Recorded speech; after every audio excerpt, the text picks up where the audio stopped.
रावण भी राम से भिड़ने के लिए अपनी सेना को लॉजिकली सब सिखाया हुआ था कि बताओ भारत से आकर के जबरदस्ती हमारे ऊपर आक्रमण कर रहे हैं ये लोग।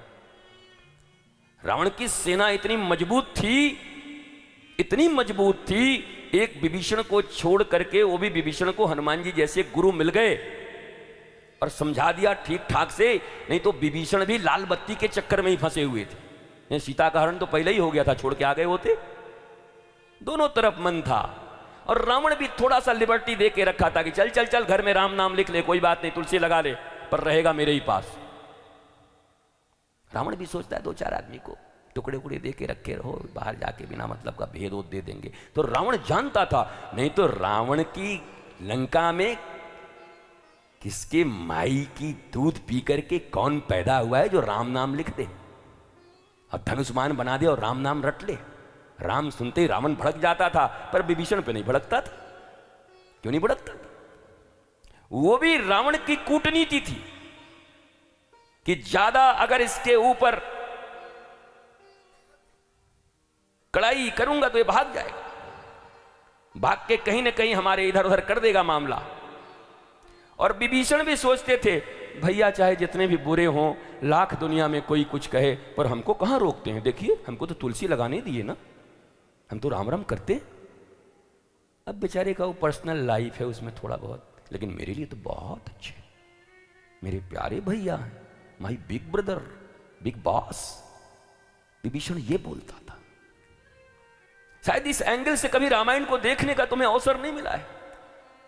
हम तो सोचते हैं जब कभी 9 दिन का राम कथा करेंगे तो कितना एंगल ले आएंगे हम, वाल्मीकि रामायण से लेके, आध्यात्म रामायण से लेके, तुलसी रामायण से लेकर के रामायण शतकोटि अपारा, अनंत एंगल हैं रामायण के। एक ही पात्र के अनंत अनंत दृष्टि से विचार किए जा सकते हैं। मौज आ जाएगी, स्फूर्णा आ जाएगी जीवन में। ओह ये अर्थ है, मैं तो जानता ही नहीं था। हम तो सीधा सीधा एक राम एक रावन्ना, एक क्षत्रिय एक बामन्ना, वाने वाकी सिया चुराई, वाने वाकी लंक जिराई, बस इतनी सी बातन्ना, तुलसी ने लिख दिया पोथन्ना। इतनी छोटी सी कथा है, तुलसी ने पोथी लिख दिया। इसलिए विभीषण भी रावण की बड़ाई करता था कि भैया चाहे कैसे भी हो, लेकिन मेरे भक्ति में विरोध नहीं करते। देखिए कितना अच्छा घर बनाया है, तुलसी लगाई है, भोग लगाता हूं, राम राम से रोज सुबह उठता हूं, कहां डिस्टर्बेंस है हमको तो लंका में भी डिस्टर्बेंस नहीं है। इसलिए जानकी हरण का न्यूज पता था विभीषण को। राम जी की पत्नी का हरण करके ले आया, जगदम्बा का हरण करके ले आया, फिर भी ये पड़े हुए हैं। त्यागपत्र दे देते ना, नैतिकता के आधार पर त्यागपत्र देना था उसी दिन कि तुम जानकी का हरण करके ले आओ, मार दो, चाहे कुछ भी कर दो, तुम्हारे राज में मैं रहने वाला नहीं हूं। मेरी मां का हरण करके ले आया, और एक दिन शायद मिलने भी नहीं गए थे कभी।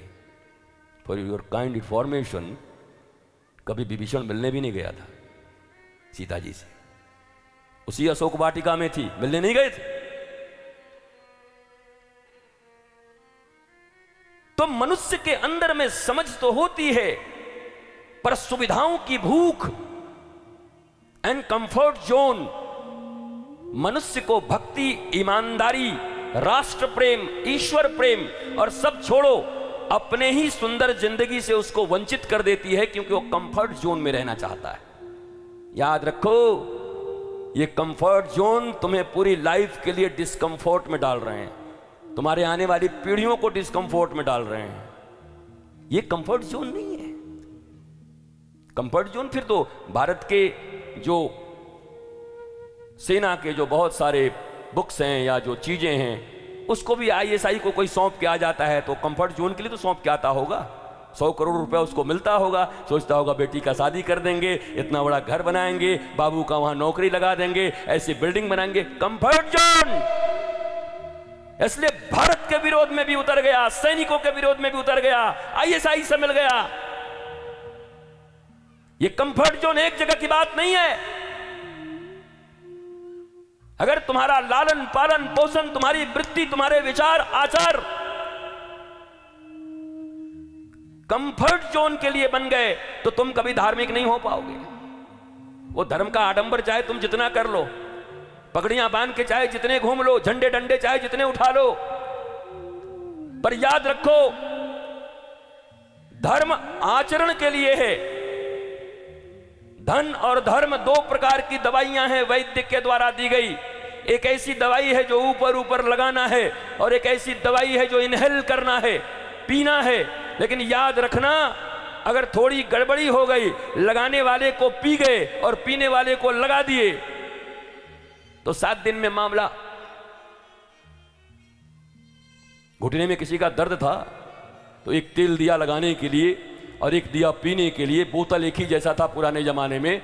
वो गया तो रास्ते में भूल गया, लगाने वाला पीने लगा और पीने वाला लगाने लगा और 7 दिन के बाद ऐसे टंगा, क्या हुआ, ये डॉक्टर मार दिया मुझे। डॉक्टर ने नहीं मारा, तुम्हारी दुर्बुद्धि ने मारा तुमको।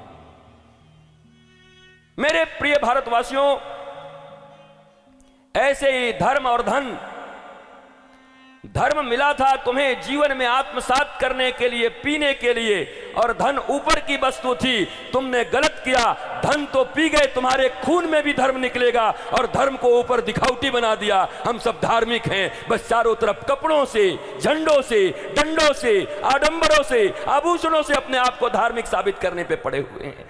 ये नहीं होगा, ये नहीं चलेगा, बीमार हो जाओगे। और इसीलिए शायद भारत बीमार है।